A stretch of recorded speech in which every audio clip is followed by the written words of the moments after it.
Shalom, perkenalkan nama saya Jenriwati Nenometa, NIM 1.03.2021.0096, semester 2 kelas D, Prodi Manajemen Pendidikan Kristen.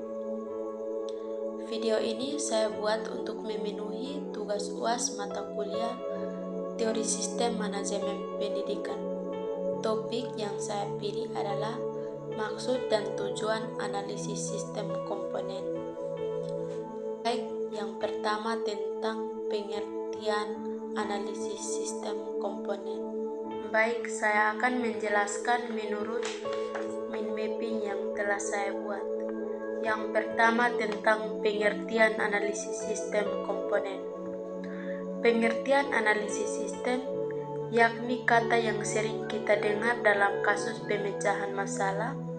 Analisis sistem merupakan proses penjelasan suatu data atau informasi yang utuh untuk dievaluasi mengenai hambatan dan segala masalah dan mencari solusinya.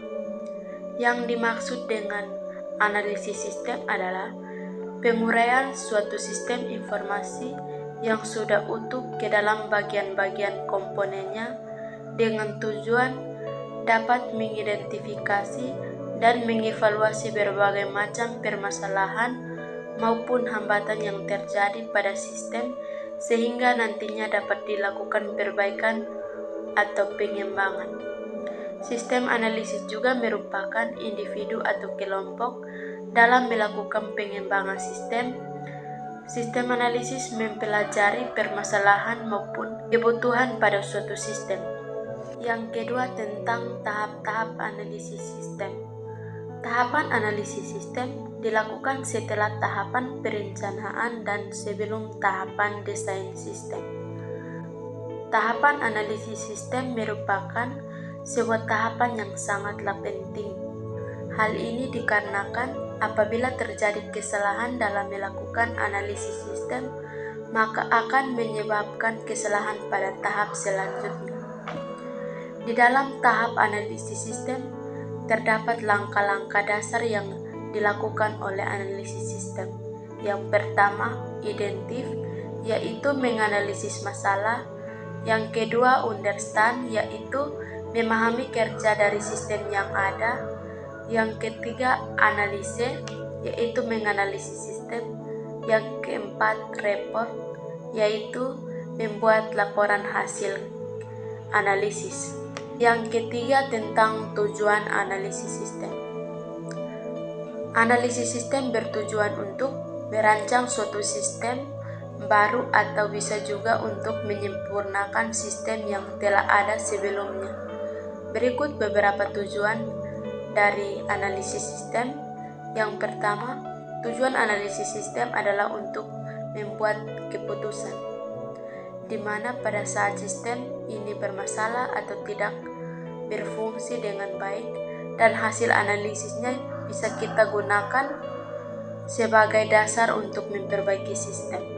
Yang kedua, untuk mengetahui ruang lingkup pekerjaan yang akan ditandatangani.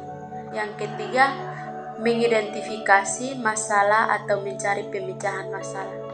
Yang keempat, mempelajari sistem yang sedang berjalan saat ini. Yang keempat, fungsi analisis sistem.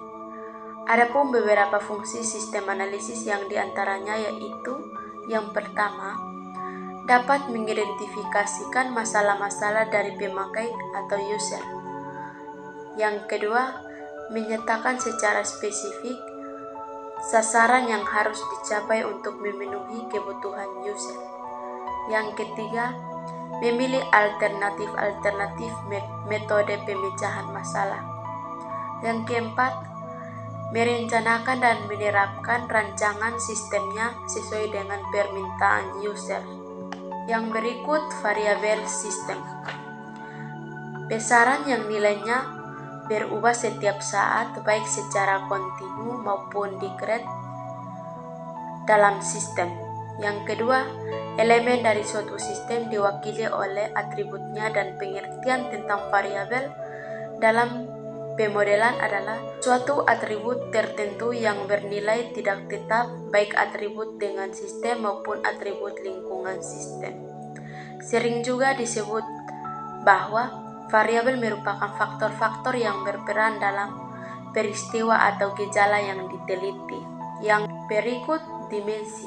Makna-makna yang berbeda dikenakan pada kelompok-kelompok yang berbeda. Kelompok-kelompok itu disebut dimensi. Suatu konsep dapat terdiri dari satu dimensi atau lebih konsep lebih abstrak dari dimensi. Yang berikut indikator. Apabila dimensi tidak dapat diamati secara langsung, maka digunakan indikator. Misalnya untuk mengukur kekuasaan dapat digunakan jumlah orang di bawah pengawasan seseorang, besarnya anggaran tahunan, jumlah peralatan yang diawasi. Demikian sedikit penjelasan dari saya tentang maksud dan tujuan analisis sistem komponen. Sekian dan terima kasih. Shalom.